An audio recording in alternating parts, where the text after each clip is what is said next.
أعوذ بالله من الشيطان الرجيم.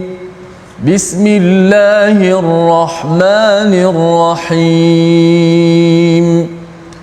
الحمد لله رب العالمين. الرحمن الرحيم.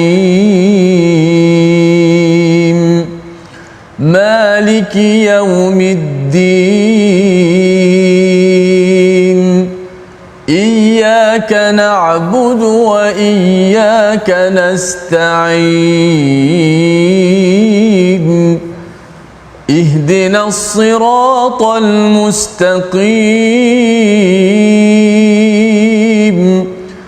صراط الذين أنعمت عليهم غير المغضوب عليهم ولا الضالين.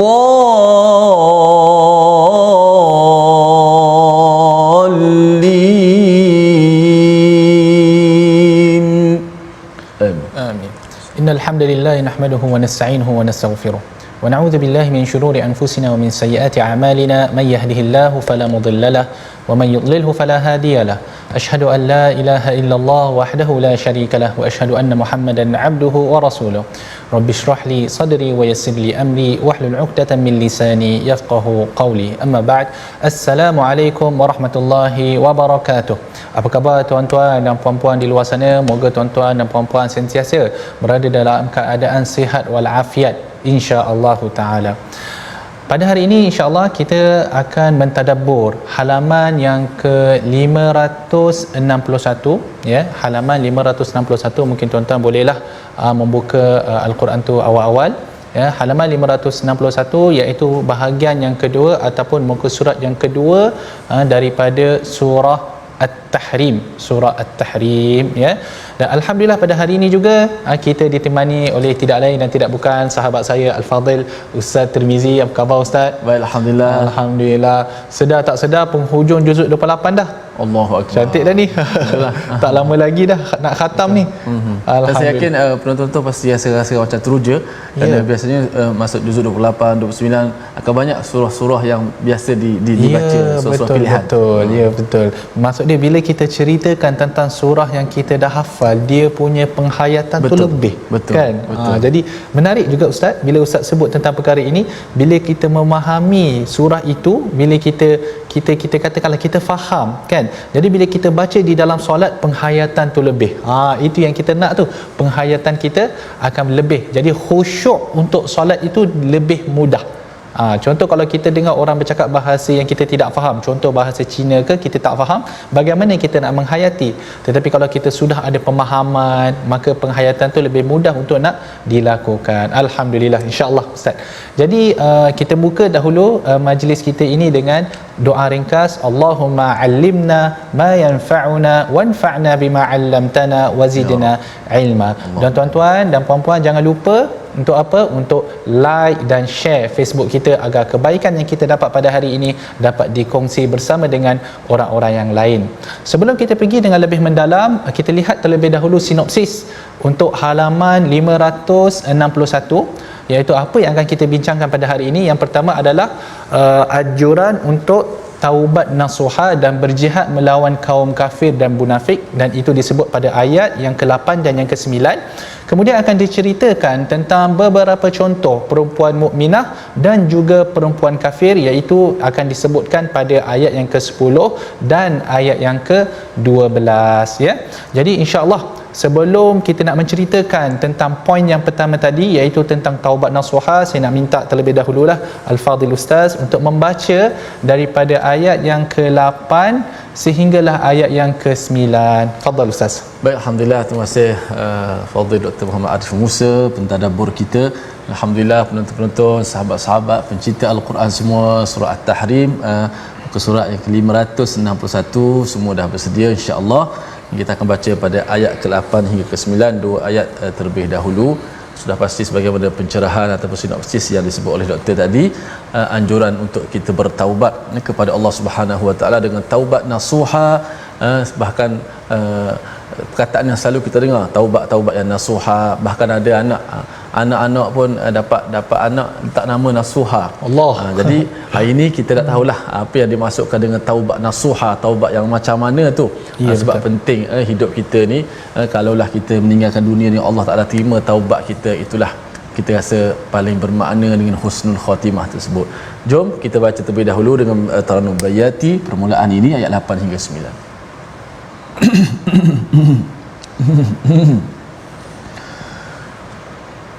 A'udzu billahi minasy syaithanir rajim.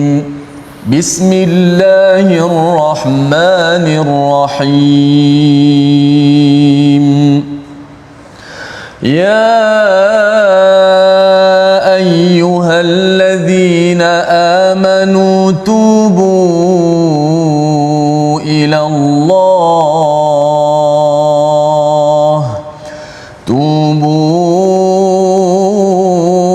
Allah taubatan nasuha asa rabbukum an yukaffira ankum sayyiatikum wa yudkhilakum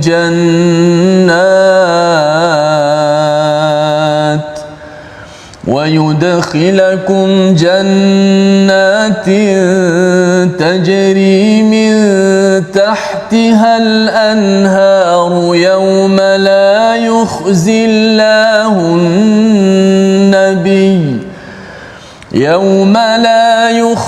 الله النبي والذين آمنوا معه نورهم يسعى بين أيديهم وبأيمانهم يقولون ربنا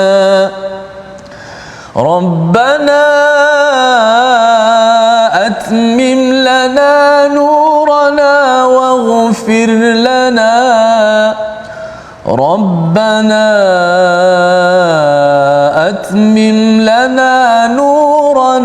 واغفر لنا إنك على كل شيء قدير يا أيها النبي جاهد الكفار والمنافقين واغلظ عليهم ومأواهم جهنم وبئس المصير.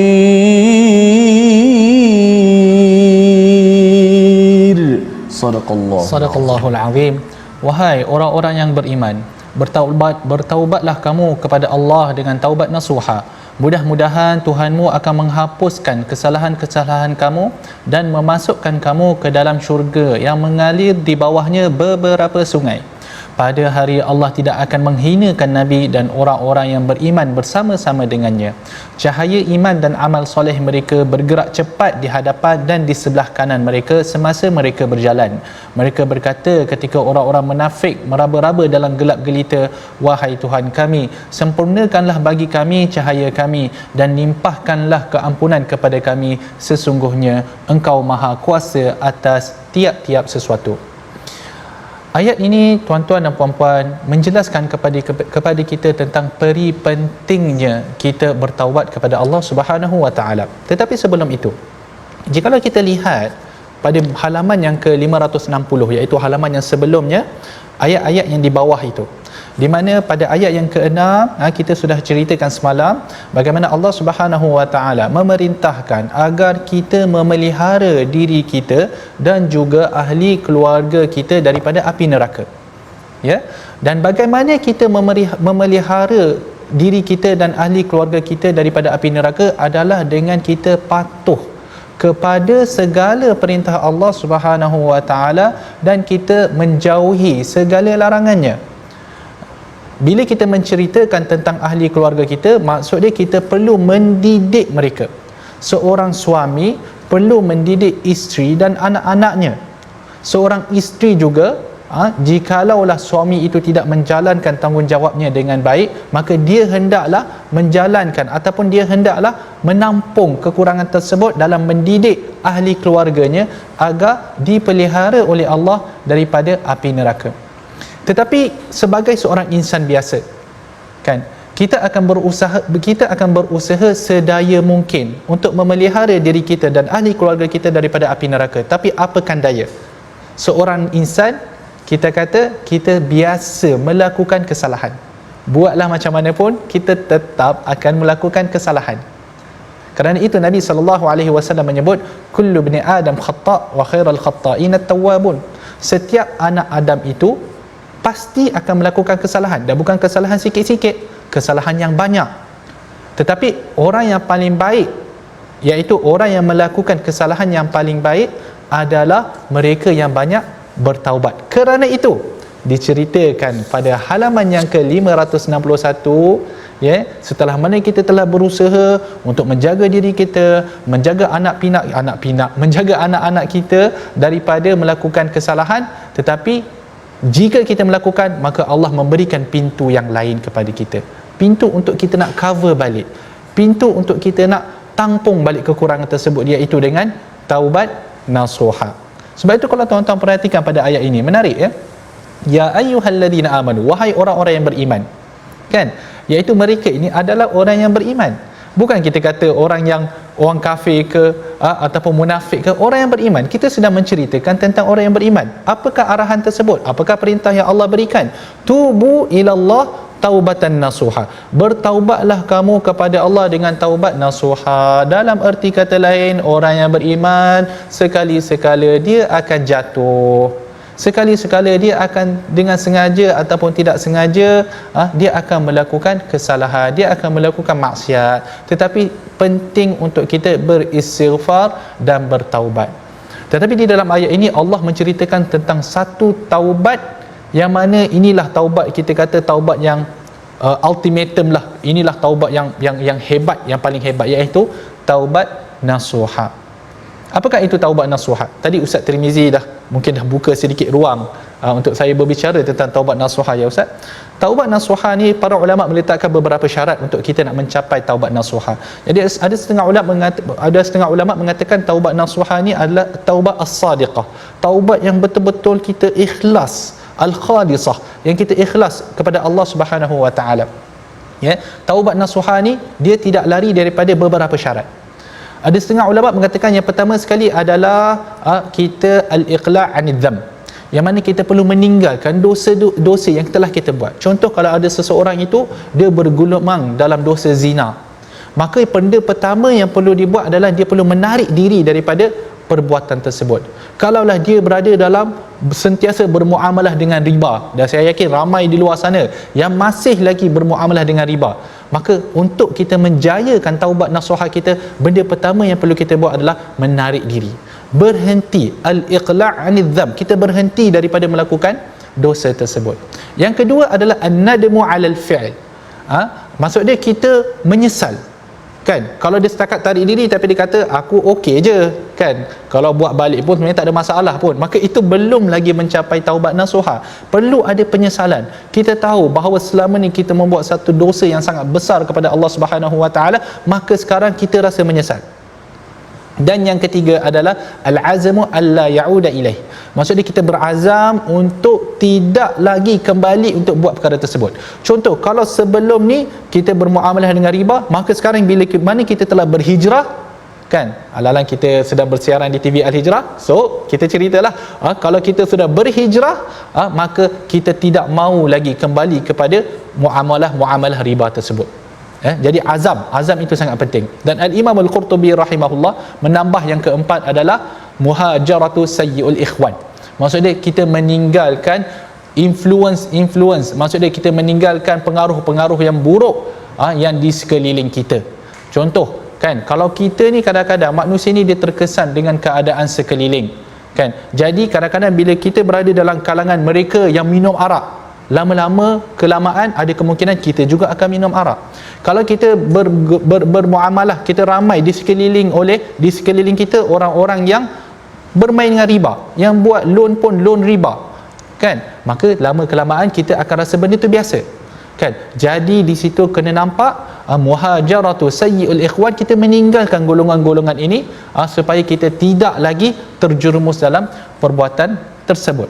Jadi bila mana Allah Subhanahu Wa Taala menyebut tentang taubat nasuha, apa yang kita harapkan daripada taubat nasuha ini, itu yang disebutkan dalam ayat yang selepasnya. Asa rabbukum, harap-harap Allah Tuhan kamu, yukaffiru ankum sayyiatikum, mengampunkan ataupun menghapuskan kesalahan-kesalahan kamu. Maka sebab itu disebut at-taibu minadz-dzambi kaman la dzambalah. Orang yang bertaubat daripada satu-satu kesalahan, di mata Allah Subhanahu Wa Taala seolah-olah, di pandangan Allah Subhanahu Wa Taala seolah-olah kesalahan itu ataupun dosa itu tiada. Ya. Wa yudkhilakum jannat. Kemudian disebutkan bahawa Allah Subhanahu Wa Taala akan memasukkannya ke dalam syurga. Kan? Dan syurga itu mengalir di bawahnya beberapa sungai. Ya, wa yudkhilukum jannatin tajri min tahtihal anhar. Bila ia akan berlaku? Yauma la yukhzillahu an-nabiyya walladzina amanu ma'ah, iaitu pada hari yang mana Allah tidak menghinakan para nabi dan juga orang-orang yang beriman bersamanya. Ya, jadi kita nampak di situ apa yang dimasukkan pada hari yang di mana Allah tidak menghinakan para nabi ataupun Allah tidak menghinakan nabi dan orang-orang yang beriman bersama-samanya. Ini merujuk kepada hari kiamat. Kerana di hari kiamat, maka segala penghinaan ataupun penghinaan yang terbesar yang boleh berlaku pada seseorang adalah penghinaan yang Allah beri semasa hari kiamat. Sebab tu pada hari kiamat ada wajah yang bercahaya, ada wajah yang gelap. Yauma tabyaddu wujuhun wa taswaddu wujuh. Ada hari yang bercahaya pada hari kiamat dan juga ada hari-hari yang gelap dan muram pada hari kiamat. Jadi hari kiamat juga adalah hari di mana akan jelaslah kebenaran, akan terzahirlah kegembiraan orang-orang yang beriman kerana mereka tidak dihinakan oleh Allah Subhanahu Wa Taala. Saya tertarik dengan ayat yauma la yukhzillahu an-nabi walladzina amanu ma'ah. Maka disebutkan di sini bahawa Allah tidak menghinakan nabi, ya. Nabi kalau ikutkan sekarang banyak usaha-usaha yang dibuat baik daripada orang bukan Islam ataupun orang Islam sendiri, innalillahi wa inna ilaihi raji'un, yang menghina Nabi sallallahu alaihi wasallam, kan. Tetapi mereka ini tidak sedar di hari akhirat mereka yang akan dihina oleh Allah Subhanahu Wa Taala, sedangkan Nabi tidak akan mendapat sebarang penghinaan. Walladzina amanu ma'ah, dan orang-orang yang beriman yang bersama-sama dengan Nabi sallallahu alaihi wasallam. Maksud dia, kan, apa yang saya boleh kongsikan bersama dengan tuan-tuan daripada ayat ini, bahawa sebagai orang yang beriman, kalaulah kita hendak bersama dengan Nabi sallallahu alaihi wasallam di hari akhirat, maka kita perlu bersama-sama dengan Nabi sallallahu alaihi wasallam pada hari ini. Hari di mana pada hari ini di mana Nabi sallallahu alaihi wasallam diserang dari kiri dan kanan. Kan, tu yang saya sebutkan, daripada orang bukan Islam menyerang Nabi sallallahu alaihi wasallam, bahkan orang yang mengaku Islam pun menyerang Nabi SAW, maka adalah kita katakan peranan yang perlu kita mainkan. Kita perlu melindungi Nabi SAW. Kita perlu marah di saat ketika mana Nabi SAW dihina. Jikalau tidak ada perasaan itu dalam hati tuan-tuan, maka kita kena cek balik iman kita, tuan-tuan. Kan, kalau tuan-tuan nak ada bersama dengan Nabi SAW seperti mana yang disebutkan dalam ayat ini, maka tunjukkan kebersamaan itu pada hari ini. Pada hari ini kita perlu menjunjung sunnah Nabi sallallahu alaihi wasallam. Kita perlu mengelakkan daripada tersebarnya hadis-hadis yang maudhu', hadis-hadis yang palsu, yang orang kata apa, ditempelkan kepada Nabi sallallahu alaihi wasallam. Kita perlu menghidupkan balik sunnah-sunnah Nabi sallallahu alaihi wasallam. Bila mana kita membuat segala itu, insya-Allah barulah kita boleh tergolong di dalam an-nabiyyu walladzina amanu ma'ah, bersama dengan Nabi dan juga orang-orang yang beriman bersama dengan Nabi sallallahu alaihi wasallam. Apakah sifat mereka pada ketika itu? nuruhum yas'a baina aydihim wa bi aymanihim, cahaya mereka memancar di hadapan mereka dan di sebelah kanan mereka. Jadi ini antara petanda orang beriman pada hari akhirat kelak, di mana ada cahaya. Dan ini telah disebutkan beberapa kali di dalam Al-Quran, dan saya rasa kalau tak silap saya yang terakhir disebutkan di dalam surah Al-Hadid. Cahaya ini yang mana ingin dipinjam. Kalau tuan-tuan masih ingat lagi dalam sesi-sesi yang terdahulu, cahaya ini ingin dipinjam oleh siapa? Oleh orang-orang munafik, tetapi tidak dibenarkan oleh Allah Subhanahu wa taala, kan? Dan orang-orang beriman ni mengatakan yaquluna rabbana atmim lana nurana waghfir lana innaka ala kulli syai'in qadir. Orang-orang beriman mengatakan, ya Tuhan kami, sempurnakanlah cahaya kami dan berikanlah keampunan kepada kami. Kerana apa? Kerana hari akhirat perjalanannya panjang. Perjalanannya panjang. Untuk kita nak sampai ke titian sirat itu panjang. Untuk kita nak melepasi titian itu pun panjang. Maka di situ kita perlu maka di situ orang-orang beriman akan berdoa agar Allah Subhanahu wa taala menyempurnakan cahaya mereka. Agar cahaya mereka itu bukan sahaja kita kata ada kemudian padam, tidak. Disempurnakan cahaya itu agar mereka boleh sampai ke syurga Allah Subhanahu wa taala. Maka begitulah Allah akan menyempurnakan cahaya orang-orang yang beriman. Dan ada beberapa amalan yang disebutkan oleh Nabi sallallahu alaihi wasallam yang boleh membawa kita kepada cahaya itu. Antara dia adalah mereka yang berjalan ke masjid dalam keadaan yang gelap. Kan, contohnya keadaan yang gelap, contoh pada solat Isya ataupun solat subuh sendiri. Kan, basyiril masyaina ilal masajid binuri tam yaumal qiyamah, ataupun atau kama qala Rasul, yang mana berilah kabar gembira kepada mereka yang berjalan ke masjid dalam keadaan gelap. Contoh kita pergi sembahyang di masjid subuh, keadaan tu gelap, kan? Maka mereka ini akan mendapat cahaya yang komplit, cahaya yang sempurna pada hari kiamat. Antara amalan-amalan yang lain adalah kita mengambil wuduk, tuan-tuan. Jadi sebab tu kalau ambil wuduk, kena ambil wuduk yang orang kata apa? Wuduk yang sempurnalah, kan, agar cahaya itu boleh boleh tersebar pada hari akhirat. Innaka ala kulli syai'in qadir, innaka ala kulli syai'in qadir. Jadi penting, tuan-tuan, Al-Quran sentiasa menjelaskan tentang cahaya. Jadi kalaulah kita nak mendapatkan cahaya tersebut, maka penting untuk kita melaksanakan amalan-amalan yang mana boleh membawa kita kepada cahaya Allah Subhanahu wa taala. Antara amalan saya sebutkan satu lagi, kerana yang ni berkait dengan Al-Quran. Yang ni berkait dengan Al-Quran, iaitu kita membaca surah Al-Kahf pada hari Jumaat, tuan-tuan. Antara amalan yang kita boleh dapat cahaya pada hari akhirat adalah kita membaca surah Al-Kahfi. Ya, tuan-tuan, jadi jangan tinggal. Amalan-amalan ni mungkin nampak mudah, tetapi cahaya yang akan kita dapat pada hari akhirat kelak, itu yang kita boleh nampak kepentingan dia, bahkan dicemburui oleh golongan-golongan munafik.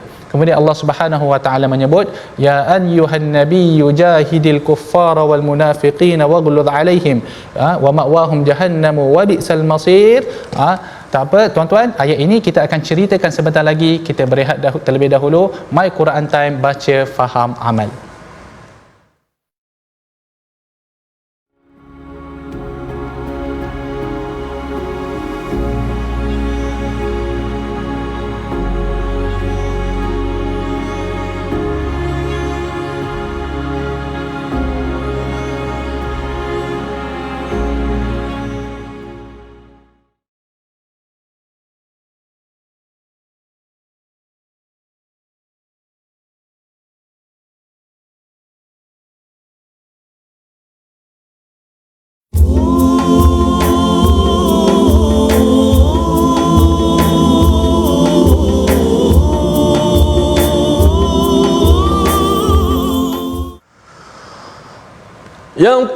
يقولون ربنا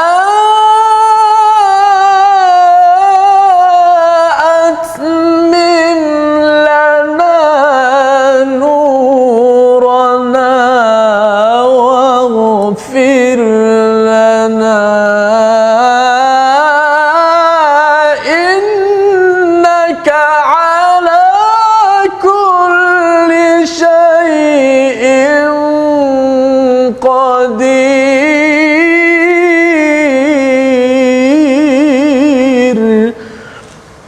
Dan mereka berkata, wahai Tuhan kami, sempurnakanlah bagi kami cahaya kami dan ampunkanlah dosa-dosa kami. Sesungguhnya Engkau-lah yang Maha berkuasa di atas setiap sesuatu. Mudah-mudahan kita berdoa kepada Allah Subhanahu Wa Taala dengan doa ini, Allah sempurnakan kepada kita cahaya kita, insya-Allah di hari akhirat nanti, dan di dunia juga kita memerlukan cahaya ilmu, cahaya iman yang mengeluarkan kita daripada kejahilan kepada cahaya ilmu yang mengeluarkan kita daripada kegelapan kekufuran kepada cahaya iman. Alhamdulillah, sahabat-sahabat sekalian, sebelum kita nak masuk tajwid, kita nak mendengar perkataan apa kita hari ni, doktor, ya? Okay. Perkataan pilihan kita. Tuan-tuan, kalau kita lihat apakah perkataan pilihan kita? Ini dia perkataan pilihan kita, iaitu khana, dan itu khawana. Berasal daripada kalimah khawana dan ia maksud berkhianat. Ia disebutkan sebanyak 16 kali disebutkan dalam Al-Quran, dan tuan-tuan kalau lihat pada halaman yang ke-561, ia disebutkan pada ayat fakhanatahuma, iaitu pada ayat yang ke-10, merujuk kepada isteri-isteri Nabi Nuh dan juga isteri Nabi Lut. Jadi khianat sama je. Bahasa Melayu kita panggil khianat, sebenarnya bahasa Arab pun sebenarnya khianat juga. Ini kita kata pinjaman lah. Mungkin boleh, saya pun kurang pasti tentang bahasa Melayu ni, tapi samalah kita kata antara bahasa Arab dan juga bahasa Melayunya. Silakan Ustaz untuk tajwid kita macam mana? InsyaAllah kita masuk tajwid pula. Pada hari ini kita lihat slide kita untuk tajwid, perkongsian perkataan. Okey, kan panjang sikit ayat dia. Sempurnakan hukum mat tabi'at ataupun mat asli dalam ayat ini. Okey, dalam ayat ini ada tempat yang kita baca 2 harakat, tempat-tempat yang dibaca 2 harakat seperti kanata, okey, tahta abdaini min ibadina, ba dibaca 2 harakat, na dibaca 2 harakat, sa. Okey, semua perkataan yang dibaca mat 2 harakat ni kita mesti baca dengan sekata. Antara kesalahan yang saya kenal pasti bila pembaca membaca Al-Quran ialah kadang-kadang tak sekata, kadang-kadang macam terlebih, kadang-kadang macam tepat. Contoh begini, contoh yang salah. Kanata, ada betul. Kanata tahta abdaini min ibadina sa'at. Dia dah macam meleret sikit. Dia taklah lebih sampai 3 harakat, tapi dia macam memang lebih. Mungkin 2,5 begitu. Yeah. Itu bukan tak tahu. Kita tahu 2 harakat, tapi itu dah jadi tabiat cara baca. Cara kita dah na na na na na na na na na na. Itu cara alunan kita menyebabkan terlebih pada mak asli begitu. Jadi caranya, saya kalau ada pembaca, saya akan sekat daripada awal. Saya akan beritahu awal, tak boleh baca macam tu. Ubah. Mungkin dia tahu 2 harakat, dia tak rasa lebih, tapi cara pembacaan dia, tabiat yang dibaca tu menyebabkan bunyi macam lebih. Contoh, Alhamdulillahi Rabbil Alamin Ar-Rahmanir Rahim. Kita dengar macam sekata ya, yang 2 harakat. Tapi kalau dia baca Alhamdulillahi Rabbil Alamin Ar-Rahman, kita nampak bunyi lain dah. Bunyi macam tak sekata bunyi. Tempo dia tu macam dah macam lari sikit. Itu dah disiplin. Walaupun 2 harakat nampak mudah, tapi kita kena sekata. Lagi-lagi bila dekat-dekat duduk. Kan? Contoh ayat ni. Kanata tahta abdaini min ibadina salihaini fakhanatahuma falam yughniya anhuma minallahi syai'a. Yang 2 harakat tu bagi bunyi sama. Kanata gitu. Jangan kanata tah. Nampak lain. Kita lari satu je, dia dah nampak bunyi cacat sikit. Ya, betul. Kita kata macam lain lah bunyi. Itu kadang-kadang kita tahu bacaan tu 2 harakat, tapi mungkin faktor cara bacaan kita, lenggok-lenggok kita macam dah terikat, jadi macam tak boleh nak ubah. Wallahu a'lam, sama-sama kita ubah insya-Allah. Ya. Terima kasih Ustaz. Terima kasih Ustaz. Dan memang betul lah Ustaz ya. Mat tabi'i ni memang sebenarnya sama je 2 harakat, tapi ramai yang tak tahulah. Tapi menarik dia Ustaz, yang menariknya tentang perkara ini adalah pembaca dia tak sedar. Tak sedar, betul. Pembaca dia tak sedar. Yang sedar adalah orang-orang lain. Betul. Jadi kadang-kadang dia baca, dia kata bila kita tanya benda tu 2 harakat, dia kata 2 harakat lah ni Ustaz. Ya. 2 harakat lah ni. Kita kata bukan, itu dah terlebih dah tu. Tapi dia tidak sedar kan.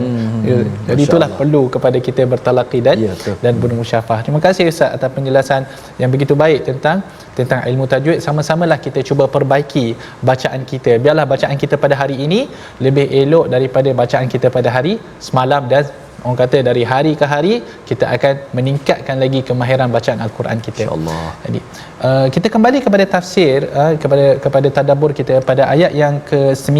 Kalau tadi kita sebutkan tentang cahaya, iaitu cahaya yang mana cahaya itu terpancar daripada hadapan orang-orang yang beriman. Bila mana mereka nak berjalan, cahaya itu ada di hadapan mereka untuk mereka nampak, dan daripada sebelah kanan mereka. Dan ini disebut beberapa kali di dalam Al-Quran, iaitu cahaya daripada depan dan daripada sebelah kanan. Cahaya daripada depan, daripada sebelah kanan.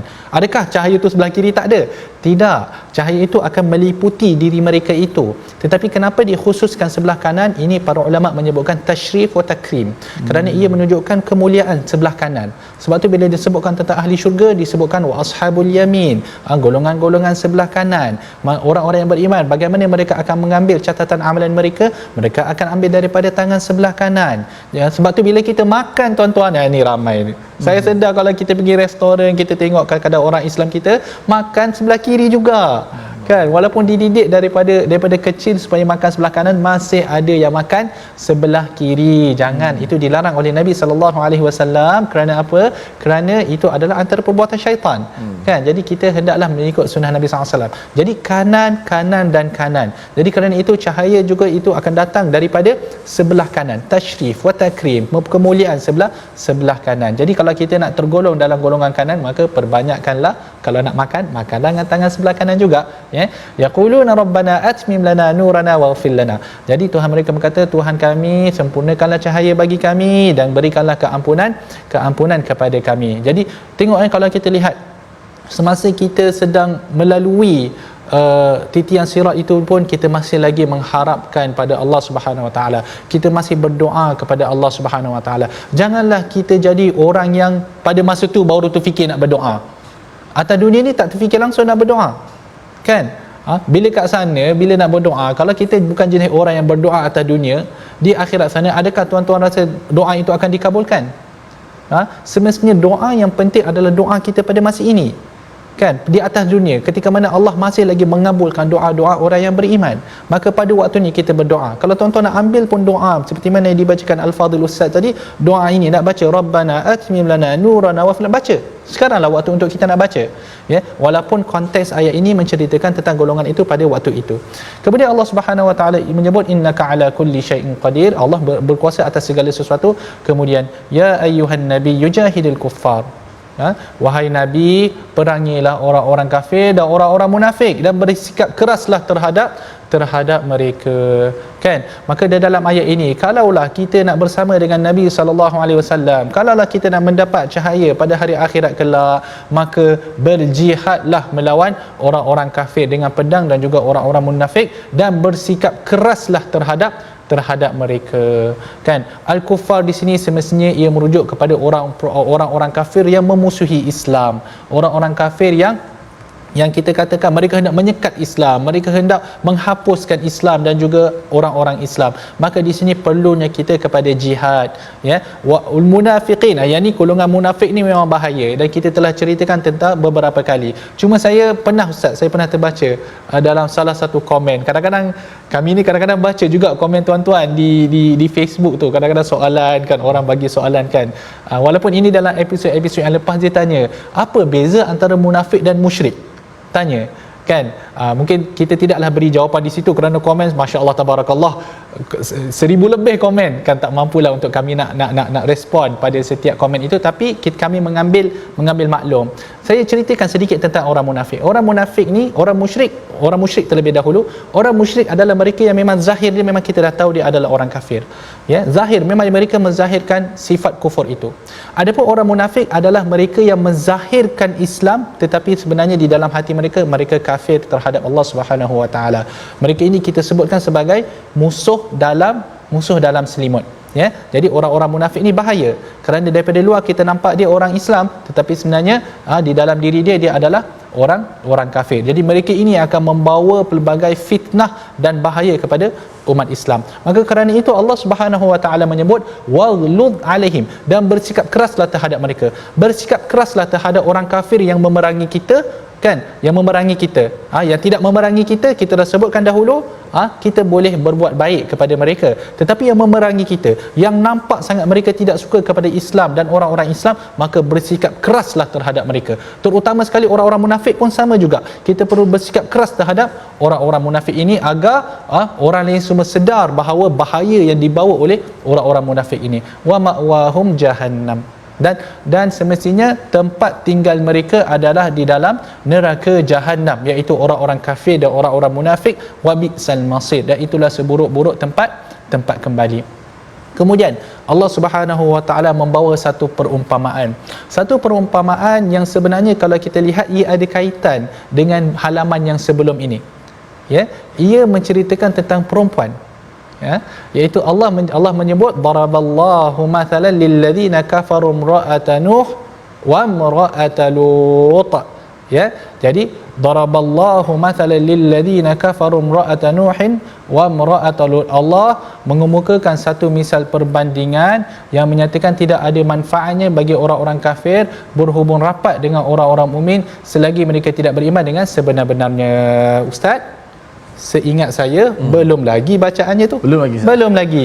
Jadi Ustaz, sebelum kita pergi dengan lebih mendalam, ya Ustaz, minta pada Ustaz untuk baca terlebih dahulu daripada ayat ke-10 sehinggalah ayat ke-12. Silakan Ustaz.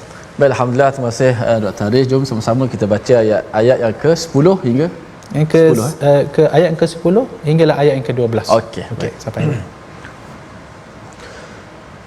أعوذ بالله من الشيطان الرجيم ضرب الله مثلا للذين كفروا امرأة نوح وامرأة لوط كانتا تحت عبدين من عبادنا صالحين فخانتاهما فلم يغنيا عنهما من الله شيئا وقيل ادخلا النار مع الداخلين وضرب الله مثلا للذين آمنوا امرأة فرعون إذ قالت رب ابن لي عندك بيتا في الجنة ونجني من فرعون وعمله ونجني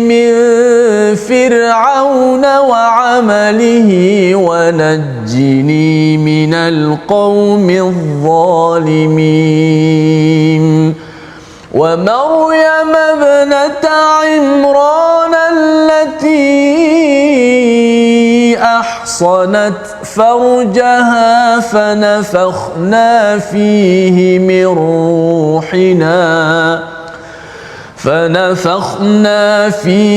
من روحنا وصدقت بكلمات ربها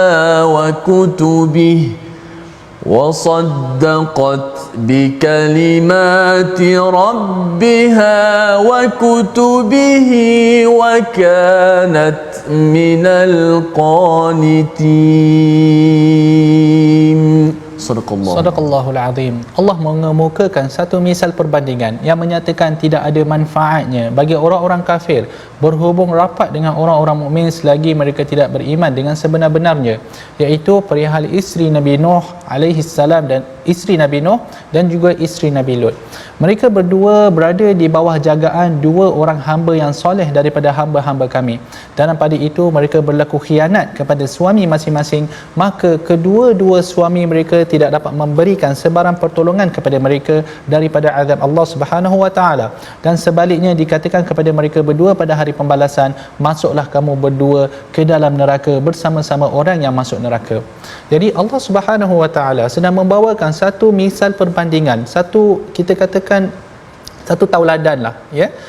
Kalau tuan-tuan ingat lagi awal surah ini, iaitu surah At-Tahrim, ketika mana ayat yang pertama Allah menyebut ataupun Allah menegur Nabi SAW atas perbuatannya mengharamkan ke atas dirinya air madu kerana disebabkan oleh dua perempuan, iaitu Hafsah dan Aisyah radhiyallahu anha. Maka di dalam ayat yang terakhir ini, ayat-ayat yang terakhir ini, Allah membawakan satu misal perbandingan yang berkait juga dengan perempuan, iaitu menceritakan tentang isteri kepada Nabi Nuh dan isteri kepada Nabi Lut.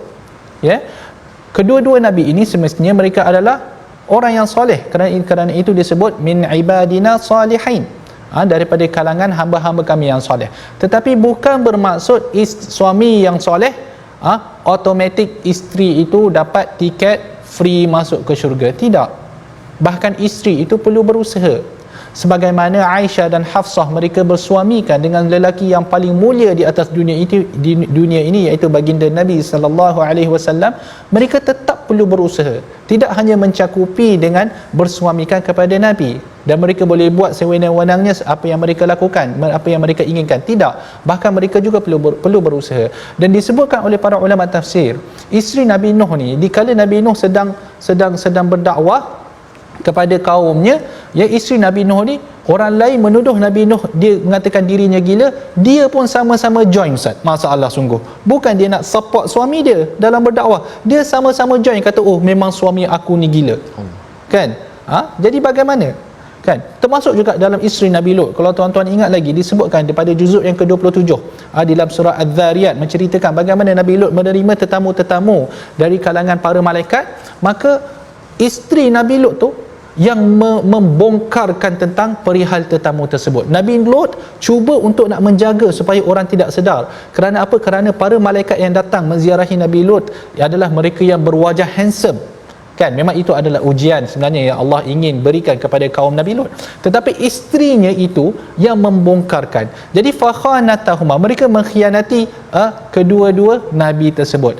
Bila kita kata khianat, bukan bermaksud mereka ada affair. Tidak. Mereka tidak ada hubungan lain dengan lelaki lain, tidak, tetapi mereka mengkhianati dalam urusan agama. Yang ini yang disebutkan oleh Ibn Abbas radhiyallahu anhuma, falam yughniya anhuma minallahi syai'a, maka kedua-duanya tidaklah dapat melepaskan diri daripada siksaan Allah walau sedikit pun. Walaupun suami mereka adalah nabi, maka tidaklah mereka dapat terselamat daripada perbuatan mereka. Wa qila dakhulan nar ma'ad dakhilin, maka masuklah kamu berdua ke dalam neraka bersama dengan orang-orang lain. Wa daraballahu mathalan lil ladzina amanu imra'ata fir'aun, dan Allah mengemukakan satu misal perbandingan yang lain-lain pula, ya, kepada orang-orang mukmin. Dan Allah mengemukakan satu misal perbandingan yang menyatakan tidak ada mudaratnya kepada orang-orang mukmin berhubung rapat dengan orang-orang kafir kalau tidak terjejas keadaan imannya, iaitu perihal isteri Firaun ketika dia berkata, wahai Tuhanku, binalah untukku sebuah rumah di sisimu dalam syurga, dan selamatkanlah aku daripada Firaun dan perbuatannya yang kufur dan buas, serta selamatkanlah aku daripada kaum yang zalim. Dan ini pula Allah memberikan satu perbandingan lain, iaitu perempuan yang patut dicontohi. Kalau tadi kita kata perempuan yang tidak patut dicontohi, jangan jadi seperti isteri Nabi Lut dan juga isteri Nabi Nuh, tetapi jadilah seperti isteri Firaun. Kan? Walaupun Firaun itu jahat, kita terkenal Firaun ni dengan kesombongan dia, kejahatan dia, memang sedia maklum, dalam Quran diceritakan beberapa kali. Tetapi isteri dia adalah orang yang kembali kepada Allah Subhanahu Wa Taala. Kan, apa yang dikatakan oleh isteri dia, Rabbi binili indaka baitan fil jannah, yahai Tuhanku, binalah untukku sebuah rumah di sisimu di dalam syurga. Di dalam dunia dia duduk dalam satu rumah bersama dengan Firaun. Itu kita kata syaitan di kalangan manusia lah, Firaun tu. Kan, jadi agak kehidupan dia sangat-sangat terseksa. Bagaimana nak hidup bersama dengan syaitan manusia ini, iaitu Firaun? Nak buat amal ibadah pun payah, nak mendekatkan diri kepada Allah pun susah, dihalang. Kan, maka dia meminta agar Allah memberikan kepada dia satu rumah lagi di syurga yang dekat dengan Allah Subhanahu Wa Taala. Wa najjini min Firaun, dan selamatkanlah aku daripada Firaun dan amalannya. Jadi orang yang beriman, kan, dia iman dia bila kukuh, walaupun dia dikelilingi oleh orang yang jahat, maka insya-Allah imannya itu dapat menyelamatkannya. Tetapi masalahnya di sini, iman yang tahap mana yang boleh menyelamatkan kita sebenarnya, ya. Jadi itu yang perlu kita sedar dan perlu kita ambil iktibar. Kalaulah kita tidak mampu untuk menjadi berbeza daripada orang-orang di sekeliling kita, maka bersahabatlah dengan orang-orang yang baik. Wa najini min fir'auna wa 'amalihi wa najini minal qaumidh dhalimin. Selamatkanlah aku daripada Firaun dan perbuatan dan siksa perbuatannya, dan selamatkanlah aku daripada kaum yang zalim. Seorang lagi perempuan dan diceritakan oleh Allah Subhanahu Wa Taala bagaimana dia berhadapan dengan kaum dia yang kafir, iaitu siapa? Maryam. Wa Maryam banat Imran, ayat yang ke-12. Dan juga Maryam puteri Imran yang telah memelihara kehormatan dan kesuciannya, maka kami perintahkan Jibril meniup masuk ke dalam kandungan tubuhnya roh ciptaan kami, dan dia mengakui kebenaran kalimah-kalimah Tuhannya serta kitab-kitabnya, dan dia termasuk dalam orang-orang yang taat. Jadi ini seorang lagi perempuan. Kalau kita sebutkan tadi Asyah, walaupun beliau itu berdamping dengan manusia yang paling teruk sekali atas dunia ini, tetapi beliau berjaya untuk mengekalkan keimanan dia, dan beliau meninggal dalam keadaan orang yang beriman. Dan Allah Subhanahu Wa Taala membawakan seorang lagi perbandingan. Kalau tadi Allah bawakan dua orang yang kafir, di sini Allah membawa dua orang pula orang yang beriman, dan ini yang patut dicontohi. Yang dua orang yang kemudian ni, siapa yang kedua? Wa Maryam.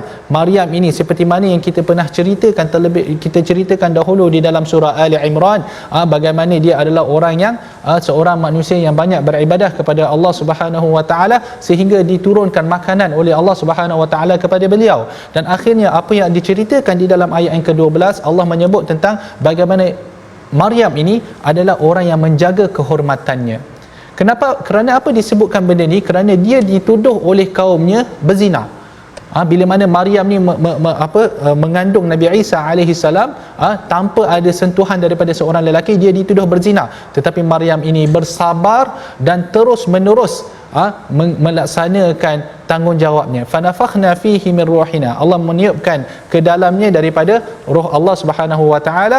Wa saddaqat bi kalimati rabbiha, dan Maryam itu mengakui kebenaran kalimah-kalimah Tuhannya.